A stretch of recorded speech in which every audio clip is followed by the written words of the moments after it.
Hello， 大家好，我是咖啡猎人饭点。现在我站的位置呢，就是巴拿马的骡子庄园。你们可以看一看周边的这个环境，其实真的是一个像原始森林一样的，很多的参天古树，然后现在是烟雾缭绕，就很大的一个雾的一个状态。那所有的这些咖啡树呢，它其实就是散落在这个树林之间，所以其实这也是我最喜欢的庄园之一，真的非常的漂亮。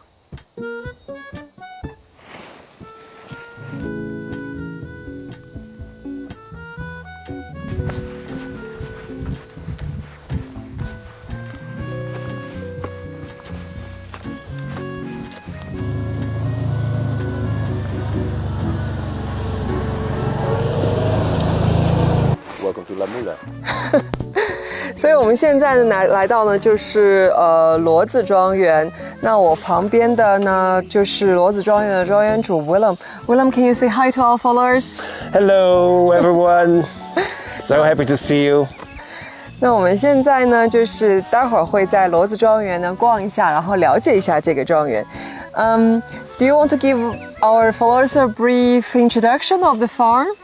Yeah, so Lamula is, as you can see and hear, surrounded by a cloud forest. So here the clouds settle, especially when there's more of a rainy season.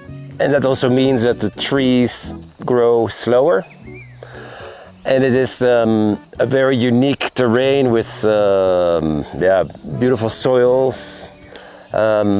Developing this farm, which we did from 2006 and on, so that's quite a while ago, was not easy because there is no normal roads, and we really try to cultivate the coffee also in harmony with Mother Nature. That's very important. Yes, I can tell. Yeah. Like it's really like a really virgin forest, and then there are some coffee trees inside the forest. Yeah. That's really beautiful. Yeah. And we have here there are 6,500 trees.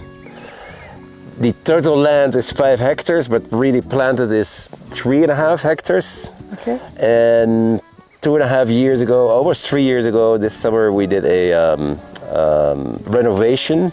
Okay. So we basically replanted a lot of trees, and that is important at some point. Okay. So I have a question because I can tell that there are a lot of trees and then shading, a lot of shades. Yeah. But is it too much for coffee trees to grow? It is. Some areas here the farm have too much shade.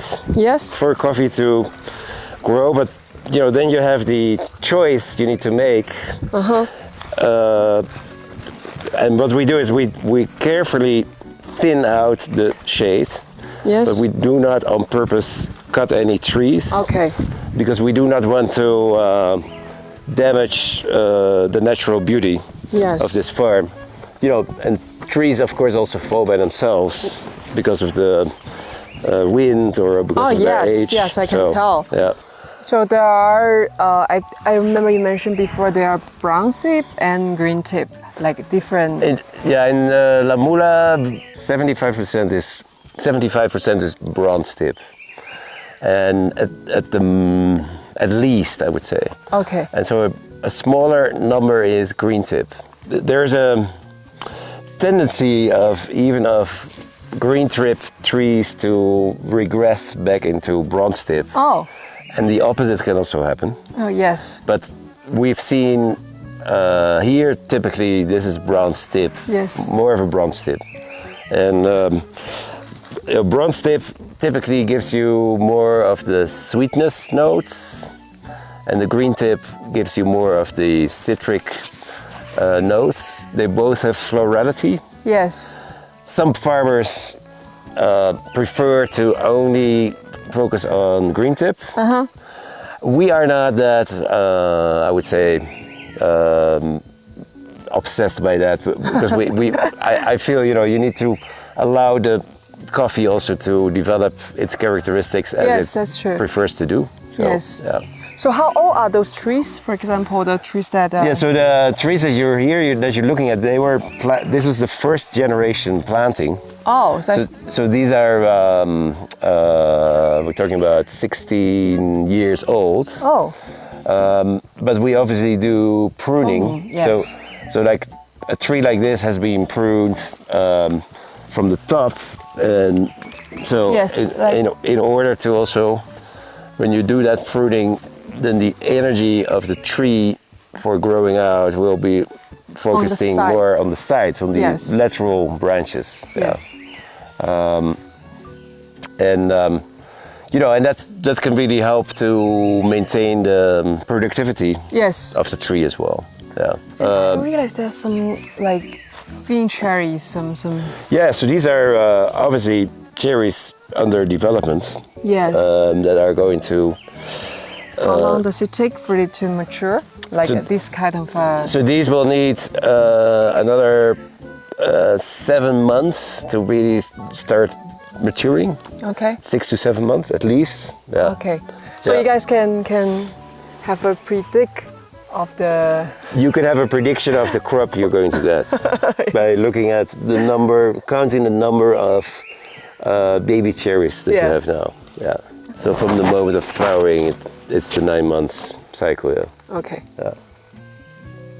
Then, and that of course is a big decision, because when you replant, you don't have any production in that area for at least 3-4 years. 3-4 years, yes. So those ones we are expecting to have harvest in 2 years.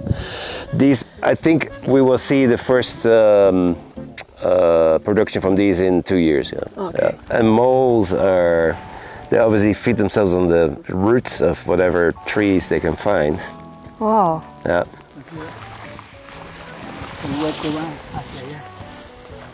And it just digs and digs and digs and feeds itself on whatever nutrients it finds, which is in the roots of plants and trees. But this also gives us the opportunity to, smell some of the, like that's, a great farm starts with great soil, right? And that's also the smell. Smells very, it's like a little bit of it's like a deep, fresh smell, almost with a little bit of mint.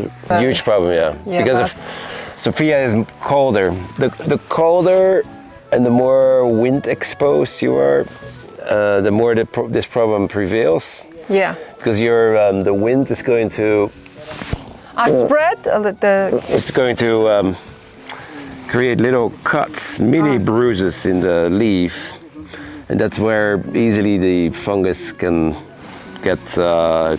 settle. Okay. And Derrite, the family of fungi that it's caused by, lives in the forest. It's very common. Okay.